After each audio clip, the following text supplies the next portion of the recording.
Hi everyone, and thank you for tuning into my channel where I talk about stocks, the stock market, and investing. I post videos daily, so if this sounds like something you want to get more of, please subscribe down below. In today's video, I'm going to talk about fuboTV and evaluate whether or not the stock is a buy.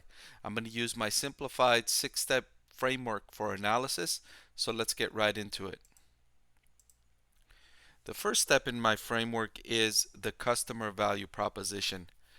For fuboTV, if you're not aware of it, it's a sports-centric streaming alternative to cable TV.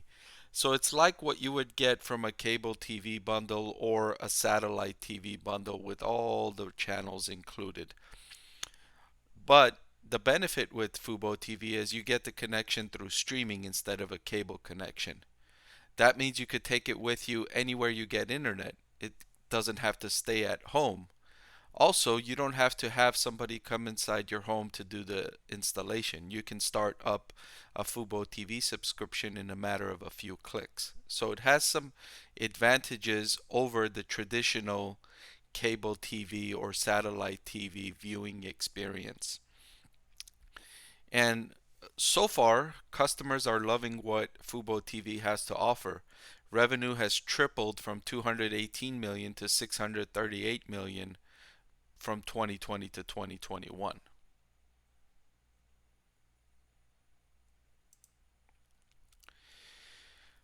The next step in my framework is unit economics, and for Fubo TV, these are not great. It its content costs are near or above 100% of revenue, depending on which quarter you look at it. And there is little evidence of the benefits in scale. Meaning, so I've been following Fubo TV for a couple of years now, and I haven't seen much improvement in in the percentage of cost compared to revenue, as revenue has more than tripled, as revenue has tripled from 200 to 600 million. Typically, I like to see when revenues increase at that rate for the percentage of expenses in relation to revenue to decrease. So to show evidence of some economies in scale. With Fubo TV, I don't see much of that. Um, that isn't to say there isn't the potential for improved economics in the future. Fubo TV has roughly 1 million subscribers, and if it reaches 5 million, 10 million subscribers over the next few years, you can imagine that it would have more negotiating power when it goes to the studios to purchase content rights. It can get more favorable terms if it has 5 million subs or 10 million subs compared to just 1 million subs. However, as it is now, unit economics are not very good, and it's leading to mounting losses on the bottom line. Operating loss of 231 million for Fubo TV in 2020, and that rose to 359 million in 2021. For Fubo TV, the total addressable market is the 1 billion households worldwide that have access to the internet.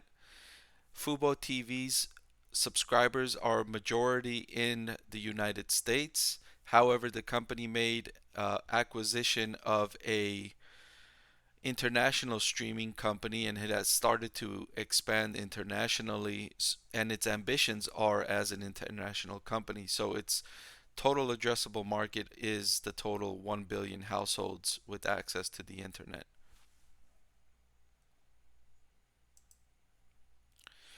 Competition for Fubo TV. So Hulu has a live TV version similar and offering similar to what Fubo TV has, and also YouTube has a live TV offering streaming connected similar to what Fubo TV has.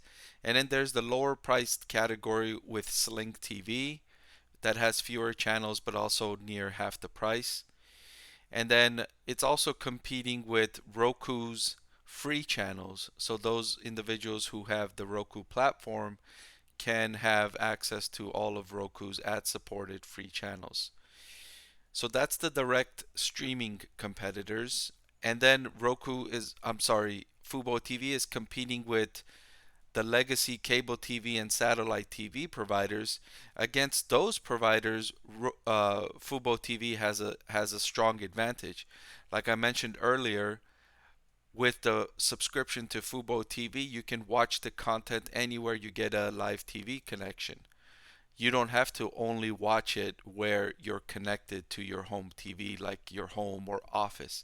You can also put your subscription on your phone and take it with you anywhere you can get internet on your phone, and you could get access to your subscription. So, in that way, it is more convenient than cable and satellite TV, and oftentimes it's less expensive than a cable or satellite TV connection. And another benefit is that with Fubo TV, you don't have to commit to the long-term contracts that's typically required with cable or satellite TV. So it does show advantages against the legacy providers. However, with the current competition in the streaming space, similar to what Fubo TV is offering, there is little evidence that it has any advantage over Hulu Live TV or YouTube Live TV that are at a similar price point. Okay, the next step in my framework is valuation, and Fubo TV is trading at a price to sales ratio of 0.63. I had to use price to sale because the company is not profitable on the bottom line, so price to earnings or price to free cash flow cannot be used when a company has negative earnings and negative free cash flow, so you have to use price to sales.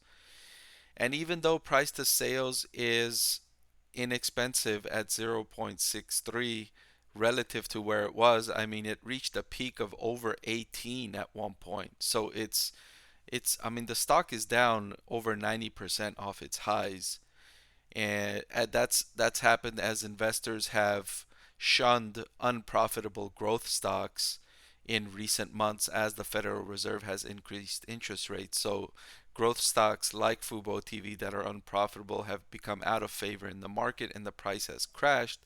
But even still, even at a 0.63 relatively inexpensive valuation, it's hard to convince yourself that it is to convince yourself of the value here in the stock because of the customer value proposition that I mentioned earlier. The company is losing so much money on the bottom line pricing its services where it is. It needs to increase prices in order to become sustainable. Otherwise, it's just going to continue mounting losses on the bottom line and run out of cash, and it's going to run out of borrowing capacity, and it's not going to be able to sell much stock. It's unsustainable at these levels. So what I would like to see is for Fubo TV to raise prices to a sustainable level, and that way I can evaluate the sales on a sustainable level. It's clear that the amount of sales and the amount of subscribers Fubo TV has is not sustainable. And so I can't judge this price to sales ratio as confidently as I would another company that has a more sustainable customer value proposition or unit economics. So I'm taking this inexpensive valuation and putting an asterisk on it and saying, you know what? It is relatively inexpensive, but I'm not too confident in that evaluation because it's losing so much money selling its product at the price that it's selling it for. And my next step in the framework are risks. And one of the risks, and I pointed out, and I've already talked about this a little bit already, is what is the sustainable level of revenue and customers for Fubo TV? It's losing so much money on the bottom line, it can't keep its business going at this rate. So what is that rate? And it's hard for me to evaluate that as an investor, as an analyst, because I can't see where it will be. If it raises prices by $10 per month, how many customers will it lose and how much will its revenue growth slow down? So I want to see where that lands. Another risk I point out here is sports content. So Fubo TV is a sports-centric streaming alternative, and one of its selling points right now is that sports content or live sports content is one of the most scarce resources on streaming platforms like Netflix, Disney Plus, Hulu, Apple TV, Amazon Prime. However, that's becoming less and less so. Apple is now having, Friday night baseball. Amazon has Thursday night football. This, ESPN Plus is showing more and more hockey content, and so is Hulu. So, and these sports rights that studios are negotiating with the major sports leagues now have terms in there that allow them to show more of the content on streaming channels. So as sports content becomes more available on streaming services, that could be a risk to fuboTV. It could attack one of its main selling points, which is that it's a sports centric streaming service. So that's something to look out for. Okay, now that we've considered all of the steps in my framework, let's review the scores, ratings, or grade that I give fuboTV for each of the 6 steps. For the customer value proposition, I gave it a good rating.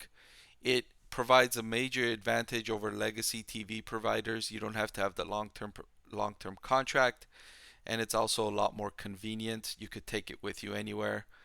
So I give it a good score in that regard. For unit economics, I give fuboTV a terrible rating. It's losing a lot of money on the bottom line, and it's costing fuboTV about as much to gain the content rights as they are selling them for. So there needs to be a change in there. As it is now, their unit economics is terrible. fuboTV's total addressable market was excellent. I noted earlier that their total addressable market is the 1 billion households that have internet connections worldwide. Those can all be potential customers for fuboTV. So an excellent market. Um, we looked at the competitive position in the industry, and I would say it's good.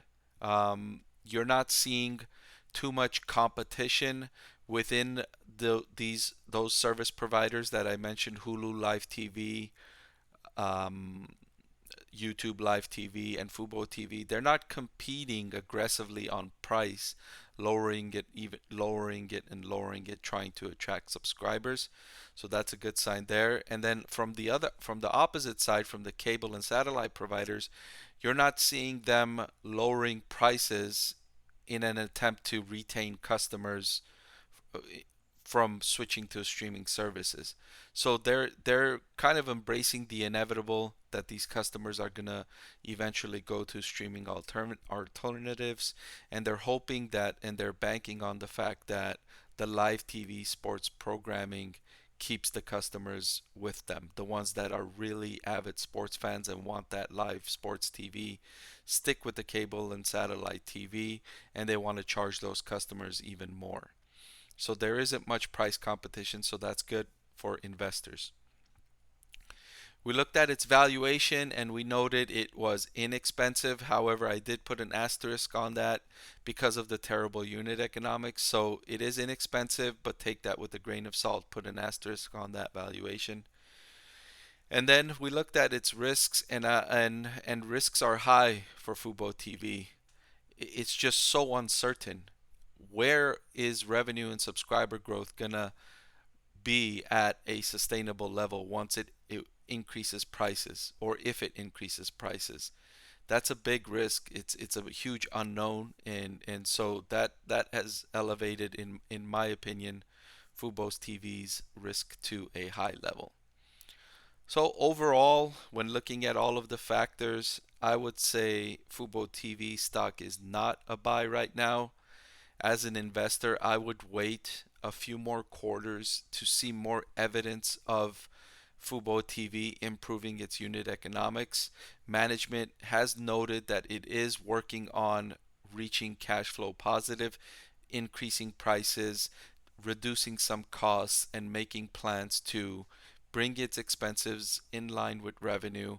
But it's still too early in that process to buy Fubo TV stock. I would wait to see some evidence of how management progresses in that regard. Okay? So that's my analysis for fuboTV stock. Let me know what you think in the comments down below. Thank you for watching. I want to thank the Motley Fool for sponsoring this video. The Motley Fool is a company that provides investing insight and stock recommendations for investors of all skill sets and risk levels. You all know how much I love researching new stocks and trying to find the next best investment. So I'm proud to partner with the Motley Fool to bring you 10 stock picks from their popular Stock Advisor. Stock Advisor has beat the market by more than 250%. Go to fool.com/Parkev to get your 10 stock picks now.